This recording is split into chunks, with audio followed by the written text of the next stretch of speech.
Hello, कैसे हैं आप लोग। स्वागत है आपका इन्फिनिटी के यूट्यूब चैनल पर। पिछले लेसन्स में हम लोग सॉल्यूशन के कंसंट्रेशन टर्म्स पर डिस्कस कर रहे थे। आज उसी कंसंट्रेशन टर्म्स को आगे लेके चलते हैं। आइए आज के कंसंट्रेशन टर्म्स में हम लोग डिस्कस करेंगे मोलैलिटी और मोल फ्रैक्शन पर। Molality and mole fraction.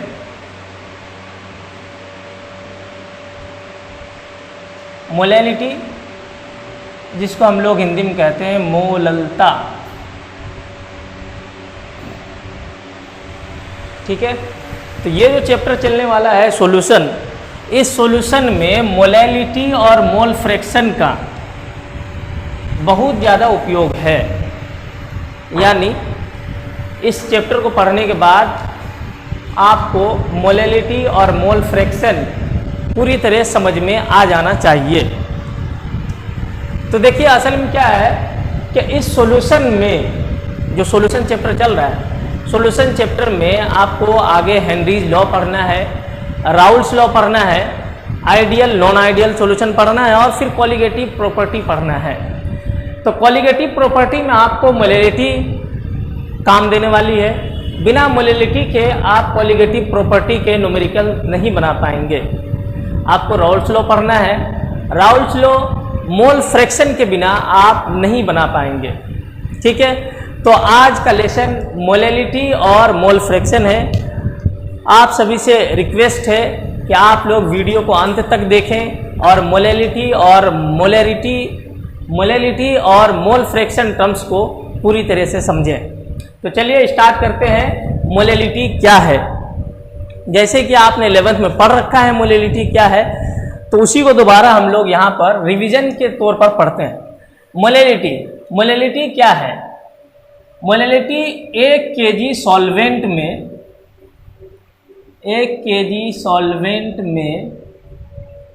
उपस्थित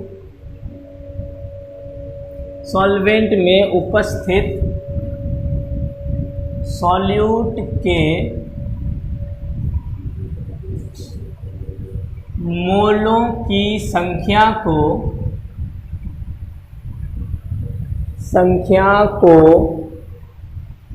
मोललता कहते हैं।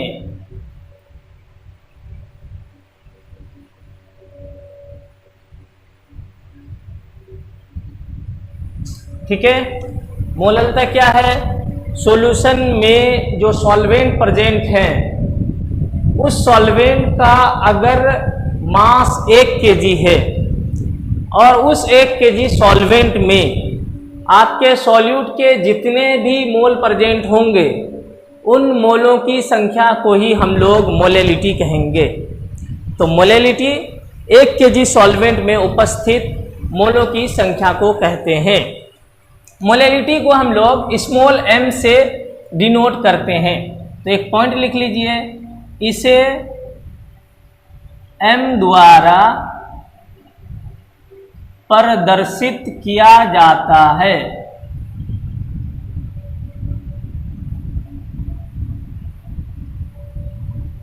ठीक है, या निरूपित किया जाता है। यानी जहां आपको स्मॉल m दिखे, आपको समझना है कि ये मोलैलिटी है। ठीक है, तो चलिए इसका सूत्र लिखते हैं।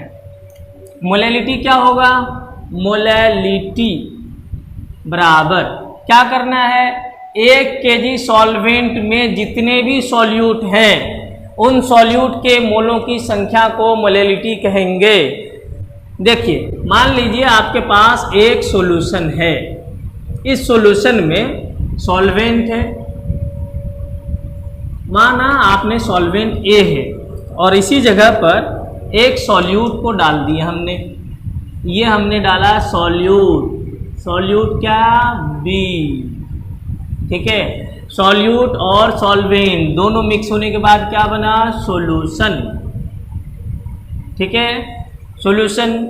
मान लीजिए आपने सॉल्वेंट के x kg घोल रखे हैं और सॉल्यूट के मोलों की संख्या आपने n रखा है। ठीक है, तो क्या लिखेंगे? x kg सॉल्वेंट में n मोल क्या है, सॉल्यूट है। ठीक है, x kg सॉल्वेंट में n मोल सॉल्यूट है। इसका मतलब अगर 1 kg सॉल्वेंट होता तो कितना लिखते, n/x मोल सॉल्यूट, कुछ ऐसे ही लिखते। ठीक है, तो 1 kg सॉल्वेंट में सॉल्यूट के जितने भी मोल हैं, सॉल्यूट के कितने मोल हैं, n/x मोल, n/x मोल। इसी n/x को हम लोग बोलेंगे मोलैलिटी। ठीक है, डेफिनेशन से फॉर्मूला निकला।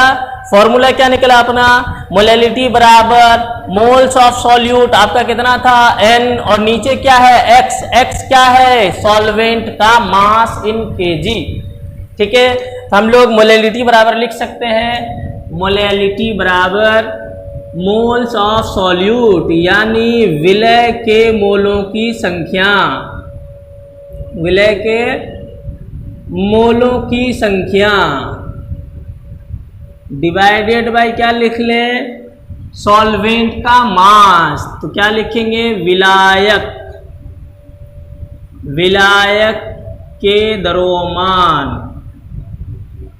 द्रव्यमान किसमें होना चाहिए, द्रव्यमान kg में।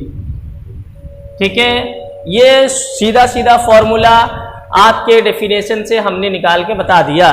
तो मोलैलिटी बराबर क्या हो सकता है, अगर बेसिक फॉर्मूला छोटा सा लिखा जाए तो मोलैलिटी को m लिखेंगे, विलय के मोलों की संख्या, मोल को हमने n माना तो n लिख लेते हैं, किसके मोल, सॉल्यूट के, तो सॉल्यूट को हम b मान लेते हैं, तो यहां पर लिख लेते हैं nb डिवाइडेड बाय विलायक के द्रव्यमान। विलायक क्या, a, इसके द्रव्यमान को लिखना है, इसके मोल को नहीं लिखना है, द्रव्यमान को लिखना है। मान लेते हैं इसका मास जो है वो आपको दे रखा है WA ग्राम। ठीक है, या WA kg में दे रखा है।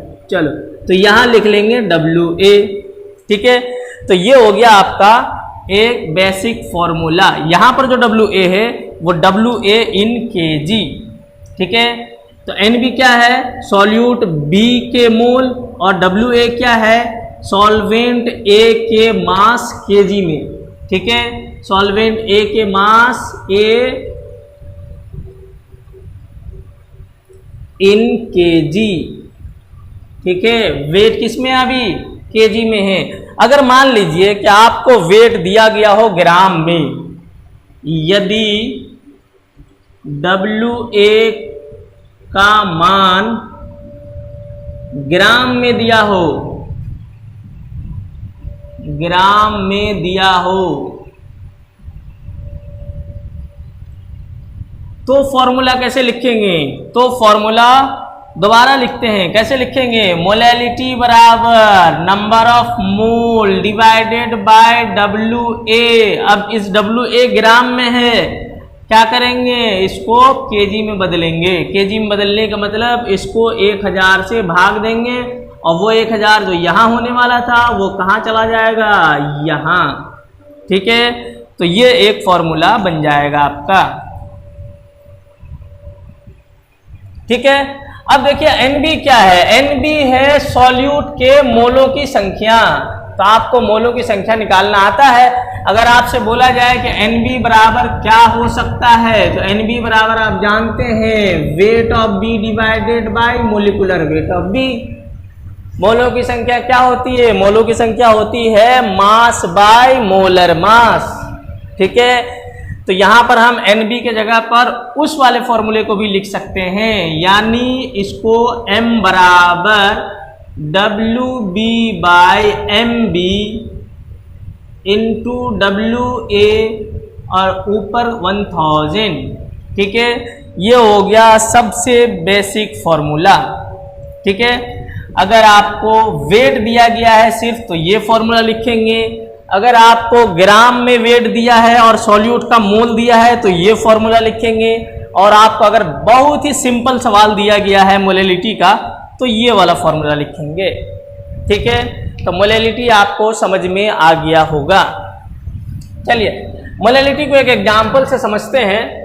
कि अगर सॉल्यूशन की मोलैलिटी के बारे में बात करें, जैसे एक सॉल्यूशन 1 मोलल है, 2 मोलल सॉल्यूशन है, तो इसका क्या मतलब है। यहाँ तक तो डेफिनेशन समझ में आ गया, फॉर्मूला समझ में आ गया, ठीक है। अब इसका मतलब समझते हैं थोड़ा सा, ठीक है। जैसे मान लीजिए यहाँ पर हम लिखते हैं 2 मोलल सॉल्यूशन, चलिए 2 मोलल शुगर सॉल्यूशन,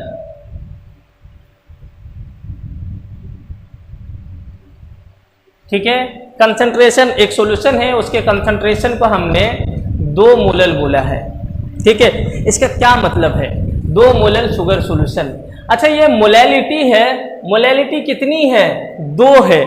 इसका क्या मतलब, मोलैलिटी का मतलब ही यही था कि 1 केजी सॉल्वेंट में सॉल्यूट के मोल। इसका मतलब 2 क्या है, अगर एक सॉल्यूशन आपका बनाया गया है, कौन सा सॉल्यूशन है, शुगर सॉल्यूशन है। चलो शुगर सॉल्यूशन बनाते हैं, मान लेते हैं ये एक बर्तन है, ठीक है। इस बर्तन में आपको सॉल्यूशन बनाना है। सॉल्यूशन बनाने के लिए आपको क्या चाहिए, सॉल्यूट चाहिए और क्या चाहिए, सॉल्वेंट चाहिए, ठीक है। मान लिया कि यहाँ पर एक सॉल्वेंट है, ठीक है, ये हो गया आपका सॉल्वेंट, और इस पे एक डिजोल्व कर रहे हैं सॉल्यूट, ठीक है, ये हो गया सॉल्यूट। तो इन दोनों के होमोजीनियसली मिक्सिंग से क्या बनेगा, सॉल्यूशन बनेगा, ठीक है। देखिए कौन सा सॉल्यूशन बोला गया है, शुगर सॉल्यूशन। शुगर सॉल्यूशन बोलने का मतलब सॉल्यूट क्या है, शुगर है, ठीक है। सॉल्यूट क्या है आपका, सॉल्यूट आपका शुगर है, तो ये हो गया सॉल्यूट शुगर, ठीक है। सॉल्वेंट क्या है, सॉल्वेंट के बारे में कोई बात यहां नहीं बताया गया है। अगर नहीं बताया गया है तो हम सॉल्वेंट को हमेशा वाटर मानेंगे। तो ये आपका जो सॉल्वेंट है ये है वाटर, ठीक है, इसमें कोई दिक्कत नहीं। शुगर और वाटर को मिक्स किया गया है, एक सॉल्यूशन तैयार हुआ है। इस सॉल्यूशन के मोलैलिटी के बारे में बात करें तो मोलैलिटी कितना दिया गया है, 2 मोलल, ठीक है। अब जैसे मोलैलिटी का डेफिनेशन पढ़े उस हिसाब से क्या समझ में आता है कि ये 2 क्या है, सॉल्यूट के मोलों की संख्या है, किसमें, 1 केजी सॉल्वेंट में, यानी सॉल्यूट के मोलों की संख्या कितनी है, 2 मोल। अगर सॉल्यूट के 2 मोल है तो इसका मतलब सॉल्वेंट कितना है, 1 केजी। बात समझ में आया। अगर 1 केजी वाटर है तो इसमें 2 मोल सॉल्यूट है, इसी को बोलेंगे हम 2 मोलल सॉल्यूशन, ठीक है। लेकिन अगर मान लीजिए यहां पर आपका 2 केजी सॉल्वेंट होता, 2 केजी सॉल्वेंट होता, किसी ने 2 केजी वाटर ले लिया गलती से, तो फिर क्या होता, यहां पर 1 मोलल हो जाता। देखो ये 2 मोल और ये 2 केजी, तो पर 1 केजी में जितने भी मोल होंगे सॉल्यूट के, 1 केजी में सॉल्यूट के जितने मोल होंगे उसको बोलेंगे मोलैलिटी।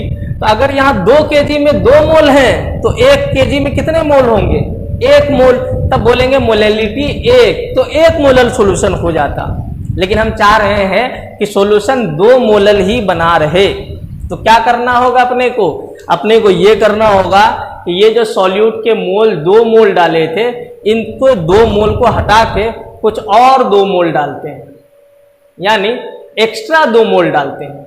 तो कितना हो जाएगा टोटल, 4 मोल, ठीक है। अगर 4 मोल डाले 2 केजी सॉल्वेंट में, 2 केजी सॉल्वेंट में 4 मोल सॉल्यूट के हैं, तो 1 केजी में कितने मोल होंगे, 2 मोल होंगे। उसी 1 केजी में जितने भी सॉल्यूट के मोल होंगे उसी को बोलेंगे मोलैलिटी, ठीक है। आशा करते हैं आप लोगों को मोलैलिटी समझ में आ रहा होगा, ठीक है। अगर समझ में आ गया है तो एक क्वेश्चन देते हैं, इस क्वेश्चन को बनाइए और बना के जल्दी आंसर बताइए। चलिए एक सवाल बनाते हैं, लिखिए 103.65 ग्राम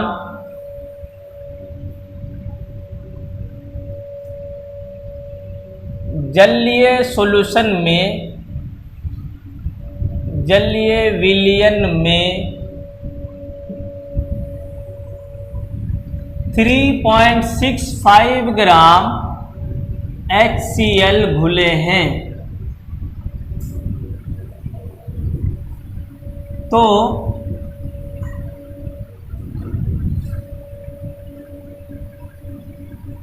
सॉल्यूशन की मोलैलिटी ज्ञात कीजिए। ठीक है, एक सीधा सा क्वेश्चन है। 103.65 ग्राम जलीय विलयन में 3.65 ग्राम HCl घुले हैं, तो सॉल्यूशन की मोलैलिटी निकालिए। ठीक है, क्वेश्चन को एक बार समझ लेते हैं। एक सॉल्यूशन बनाया गया है। चलिए एक बर्तन लेते हैं, इस बर्तन में सॉल्यूशन बनाते हैं। आपके पास जो सॉल्यूशन तैयार है, इस सॉल्यूशन के बारे में बताया गया है कि सॉल्यूशन का जो मास है, मास वो कितना दिया गया है, 103.65 ग्राम।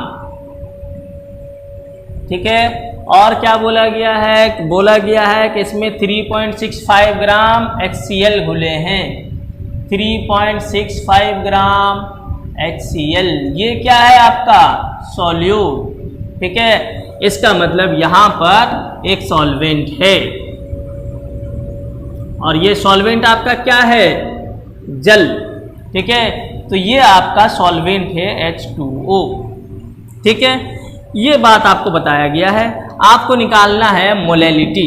तो मोलैलिटी का फॉर्मूला क्या होता है, मोलैलिटी का फॉर्मूला यहाँ लिखते हैं। मोलैलिटी क्या लिखेंगे, फॉर्मूला थोड़ी देर पहले हमने बताया था, फॉर्मूला लिखते हैं WB/MB into 1000 divided by WA।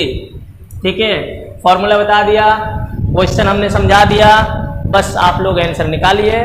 Video को पॉज कीजिए और पॉज करने के बाद आंसर निकालिए, उसका सिर्फ प्ले कीजिए।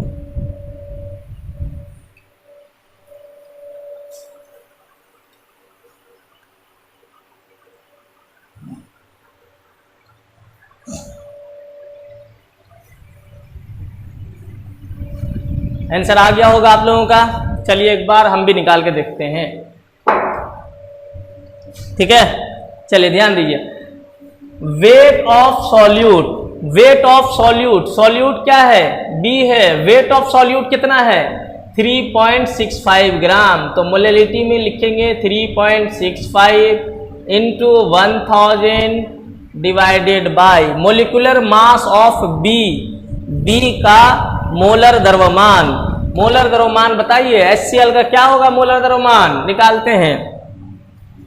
HCl, HCl हाइड्रोजन, हाइड्रोजन का कितना होता है, 1।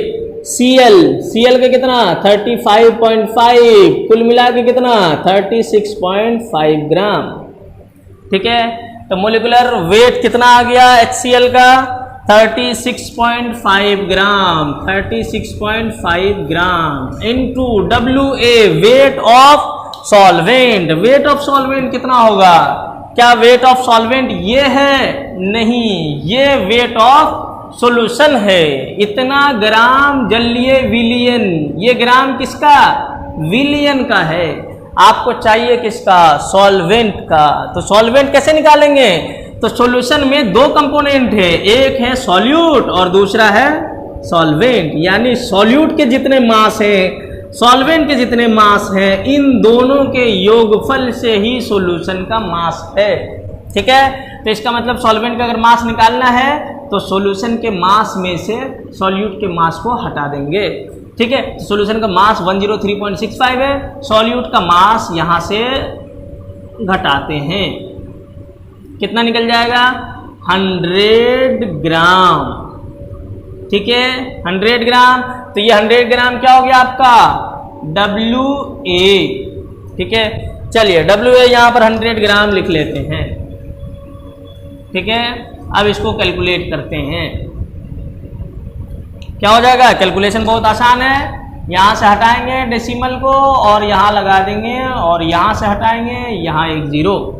ठीक है, 1 2 3 4, 1 2 3 4, ये गया, ये थी 365। ठीक है, कितना निकला, 1 इसका मतलब क्या हो गया, 1 मोलर सॉल्यूशन है ये। कैसा सॉल्यूशन बना था, 1 मोलर सॉल्यूशन। ठीक है, चलिए मोलैलिटी समझ में आ गया होगा। अगर मोलैलिटी नहीं समझ में आया है, ठीक है, तो वीडियो को बैक कीजिए, पीछे जाइए, फिर दोबारा देखिए। चलिए अगला टॉपिक हम लोग पढ़ते हैं मोल फ्रैक्शन। क्या पढ़ेंगे, मोल फ्रैक्शन। तो चलिए लिखते हैं मोल फ्रैक्शन।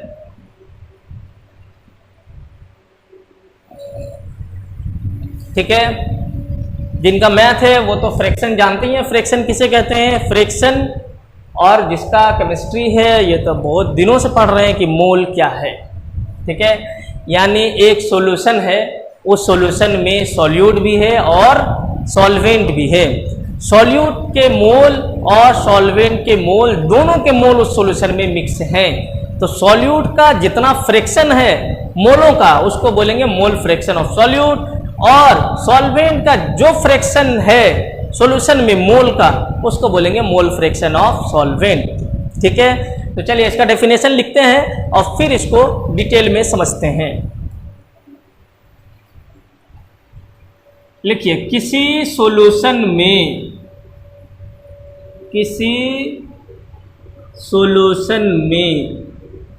उपस्थित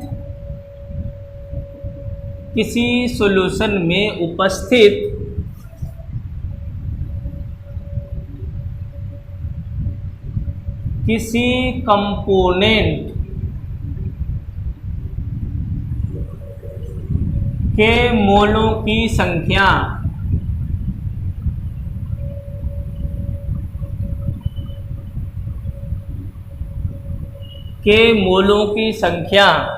तथा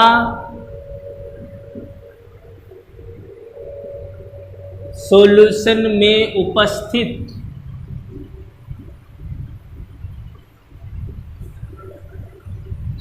में उपस्थित सभी कंपोनेंट के कुल मोलों की संख्या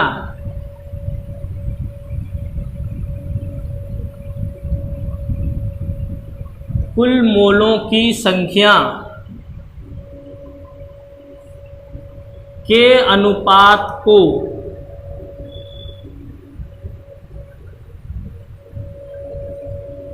मोल फ्रैक्शन कहते हैं।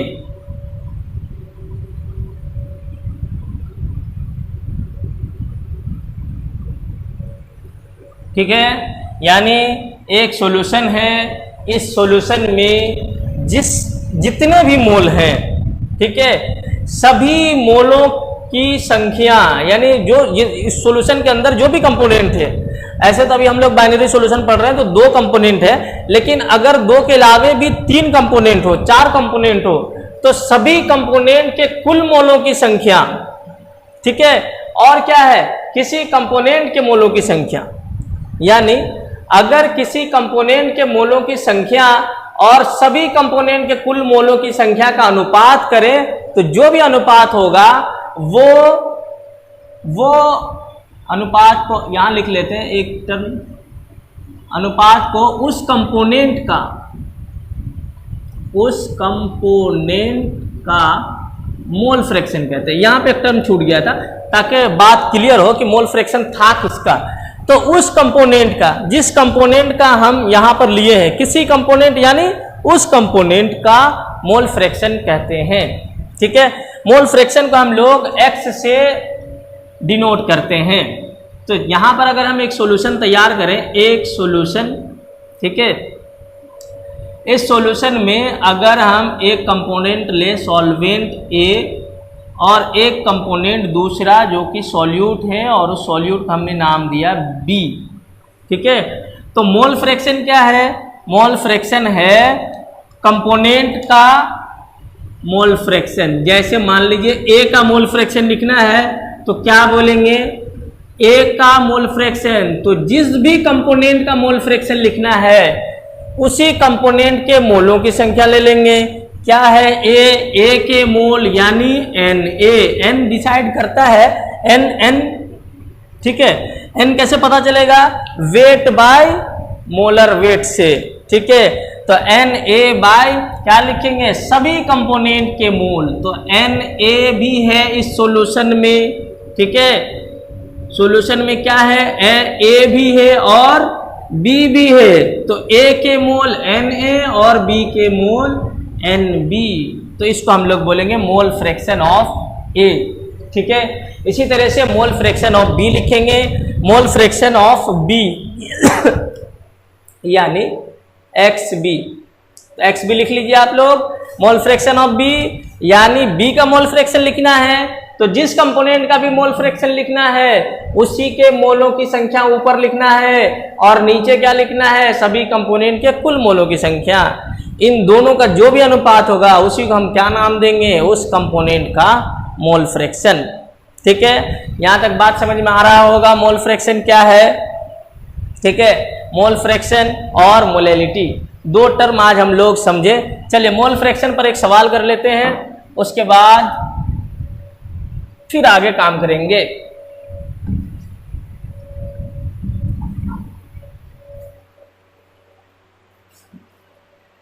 ठीक है, चलिए मोल फ्रैक्शन पर एक सवाल लिखते हैं। लिखिए 36 ग्राम जल में 36 ग्राम जल में 46 gram ethyl alcohol 46 gram ethyl alcohol घुले हैं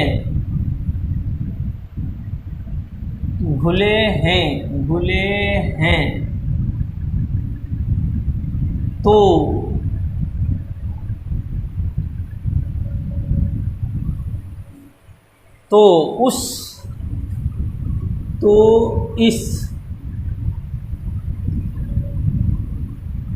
इस सॉल्यूशन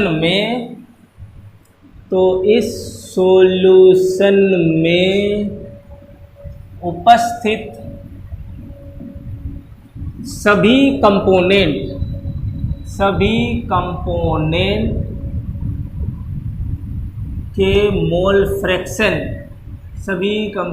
के मोल फ्रैक्शन निकालें। ठीक है, बहुत हल्का सा सवाल है। 36 ग्राम जल है, 36 ग्राम जल है, 46 ग्राम इथाइल अल्कोहल है, दोनों को मिक्स करके एक सॉल्यूशन बनाया है। आपसे पूछा है कि जितने भी कंपोनेंट है, वैसे सॉल्यूशन में तो दो ही कंपोनेंट है, एक जल है और एक इथाइल अल्कोहल है, इन कंपोनेंट का मोल फ्रैक्शन निकालना है। ठीक है, चलिए सवाल को ट्राई कीजिए और आंसर निकालिए। वीडियो को पॉज कर लीजिए फिर आंसर निकालिए। ठीक है, आंसर आ गया होगा। चलो देखते हैं। एक सॉल्यूशन तैयार करना है। सॉल्यूशन बिना बर्तन के तैयार नहीं हो सकता है, बर्तन बनाना ही पड़ेगा। ठीक है, सिर्फ आंसर निकालने से मतलब नहीं बनेगा, बर्तन बनाना पड़ेगा। बर्तन बना के सॉल्यूशन बनाना है और फिर उसके बाद आंसर निकालना है। ऐसा नहीं कि क्वेश्चन है और फिर आंसर दिया और फिर निकाल के रख दिया आंसर और लास्ट में फिर वो बड़ा सा ऐसे कर दिए।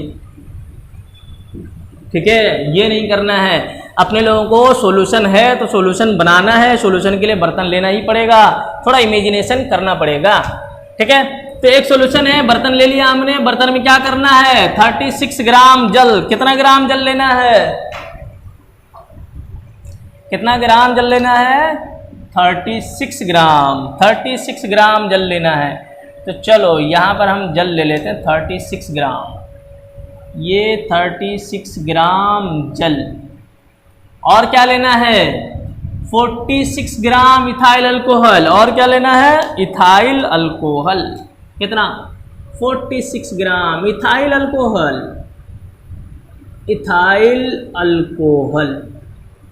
ठीक है, इन दोनों को मिक्स किया हमने और बन गया सॉल्यूशन। ठीक है। बस अपने को निकालना क्या है, अपने को निकालना है मोल फ्रैक्शन किसका, सभी कंपोनेंट का। तो मोल फ्रैक्शन निकालते हैं। मोल फ्रैक्शन किसका निकालते हैं, पहले वाटर का निकालते हैं। तो मोल फ्रैक्शन ऑफ वाटर क्या हो जाएगा, mole of water divided by total mole present in solution. इस सॉल्यूशन में कौन है, जल है और क्या है, इथाइल अल्कोहल। तो इन दोनों के मोल को जोड़ना है। तो दोनों का मोल जोड़ते हैं। तो मोल क्या लिखे, mole of H2O plus mole of ethyl alcohol. आपको पता है इथाइल अल्कोहल का फॉर्मूला क्या है, चलो इथाइल अल्कोहल, इथाइल आप तो इथेन जानते ही है, इथेन, इथेन 2 कार्बन वाले को कहते हैं, ठीक है, C2H6। और अगर इथेन में से यानी किसी भी अल्केन में से एक हाइड्रोजन को हटा दिया जाए तो जो बचता है इसे क्या कहेंगे, अल्काइल ग्रुप। तो ये क्या हो गया, इथेन से इथाइल, तो ये हो गया आपका C2H5 और अल्कोहल फंक्शनल ग्रुप क्या होता है, OH। तो ये हो गया इथाइल अल्कोहल। ठीक है, यहां तक में कोई दिक्कत नहीं है, यहां तक तो सभी को समझ में आ रहा होगा। ठीक है, तो चलो मोल ऑफ वाटर, वाटर का मोल कितना है, मोल तो दिया नहीं है, क्या दिया है 36 ग्राम दिया है, मास दिया है। आपको निकालना क्या है, मोल। तो कैसे निकलेगा, तो मास से मोल निकालना है, फॉर्मूला आपको पता ही है, मास से मोल निकालना है, मास से मोल कैसे निकलेगा, मोल बराबर वेट बाय मोलिकुलर वेट या मास बाय मोलर मास। ठीक है, तो चलो वेट और मास यहाँ पर एक ही तरह की चीज है। ठीक है, चलो अपन लोग यहाँ पर तैयार करते हैं 36 ग्राम जल, 36 ग्राम जल, मोल कितना हो जाएगा, मोल हो जाएगा वेट बाय मोलिकुलर वेट, कितना लिख लेंगे 36 ग्राम वेट दे रखा है, मोलिकुलर वेट कितना होता है जल का 18, कितना निकल गया 2 मोल, तो यहाँ हम क्या लिख लें 2 मोल। यहाँ तक कोई दिक्कत नहीं ना। चलो H2O का मोल क्या है 2 और किसका, इथाइल अल्कोहल का मोल। तो मोल निकालते हैं, इथाइल अल्कोहल के मोल तो दिया नहीं है, फिर यहाँ मास दिया है, तो मास से क्या निकालना है, मोल निकालना। मास दे रखा 46, मोल निकालने के लिए क्या करना पड़ेगा, मास बाय मोलर मास। तो निकालते हैं 46 ग्राम मास और इसका मोलर मास कितना, मोलर मास C2H5OH कितना 12 दूनी 24। तो चलो यहाँ लिख लेते हैं 24 और ये हो गया 5, ये हो गया 16, ये हो गया 1, 5 और 4 9 6 15, 1 16 का 6, हाथ में रहा 1 2 1 3 और 1 4, 46 ग्राम। ठीक है, तो इथाइल अल्कोहल का मोलर मास क्या निकल गया 46 ग्राम। तो 46 ग्राम डिवाइडेड बाय 46 ग्राम कितना निकल गया 1। कोई दिक्कत, चलो तो H2O का मोल निकल गया था 2, अब C2H5OH का मोल कितना निकला अपना 1 मोल। तो यहां लिख लेते हैं 1, कितना निकल गया 2/3। तो ये क्या निकल गया, मोल फ्रैक्शन ऑफ H2O। इसी तरह से अपने को क्या निकालना है, सभी कंपोनेंट का, सभी कंपोनेंट का। वाटर का तो निकल गया 2/3, अब निकालना किसका है, इथाइल अल्कोहल का। ठीक है, तो चलो इथाइल अल्कोहल का निकालते हैं।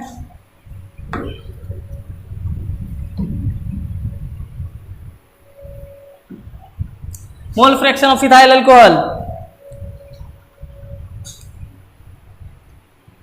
ये यहां पे लिख लेते हैं mole fraction of C2H5OH ethyl alcohol, क्या लिखेंगे mole of C2H5OH divided by mole of C2H5OH plus H2O का मोल। क्या यही करना है, किसी भी कंपोनेंट का मोल फ्रैक्शन क्या होता है, उस कंपोनेंट के मोलों की संख्या डिवाइडेड बाय सॉल्यूशन में प्रेजेंट सभी कंपोनेंट के मोलों की कुल संख्या का अनुपात, इसी को हम लोग नाम देंगे मोल फ्रैक्शन।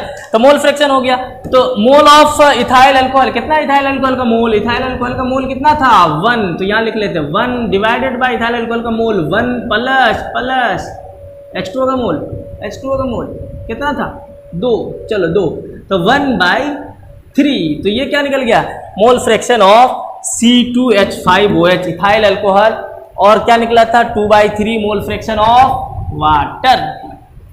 यहां तक में कोई दिक्कत नहीं, कोई दिक्कत नहीं। चलो तो अभी हम लोग का निकला कि मोल फ्रैक्शन किसका किसका निकला? मोल फ्रैक्शन वाटर का निकला H2O कितना निकला 2/3, और क्या निकला? मोल फ्रैक्शन ऑफ C2H5OH कितना निकला 1/3। ठीक है, एक चीज पर ध्यान देते हैं, जैसे ही 2/3 और प्लस 1/3 को जोड़ते हैं तो क्या निकलता है 3, 2 + 1 3/3 और निकल गया 1। ठीक है, यानी mole fraction of H2O plus mole fraction of C2H5OH इन दोनों को जैसे ही जोड़ेंगे 1 आएगा। ठीक है, तो इसका मतलब ये हो गया कि सॉल्यूशन में जितने भी कंपोनेंट हैं, अगर इन सभी कंपोनेंट के मोल फ्रैक्शन को जोड़ा जाए तो हमेशा 1 आएगा। ठीक है, तो आज हम लोग डिस्कस कर रहे थे मोलैलिटी और मोल फ्रैक्शन पर। आशा करते हैं आप लोगों को मोलैलिटी और मोल फ्रैक्शन समझ में आ गया होगा। अगर समझ में आ गया है तो फिर यूँ समझिए कि सॉल्यूशन चैप्टर आपके लिए बहुत आसान होने वाला है। ठीक है, एक बात यहाँ पर हम और समझ लेते हैं। चलिए, मोलैलिटी और मोल फ्रैक्शन।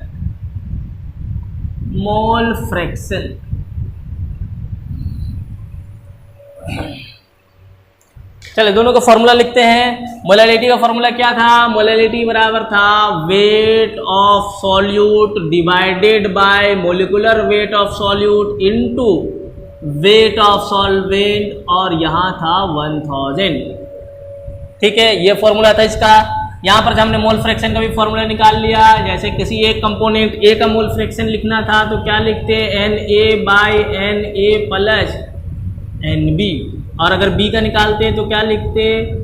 NaNb, क्योंकि जिसका मोल फ्रैक्शन निकालना है उसी के मोल को ऊपर रखना है, और नीचे total mole Na plus Nb।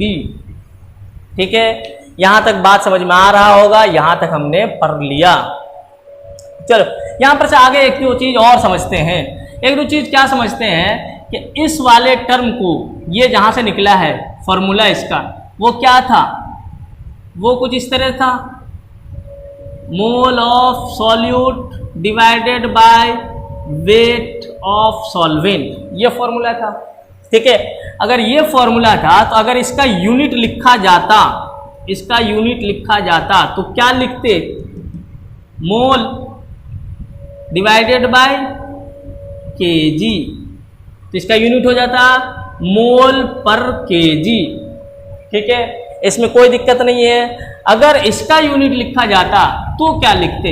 यहाँ देखो, ऊपर भी क्या है? मोल, ऊपर भी क्या है? यूनिट मोल, और नीचे भी क्या है? मोल।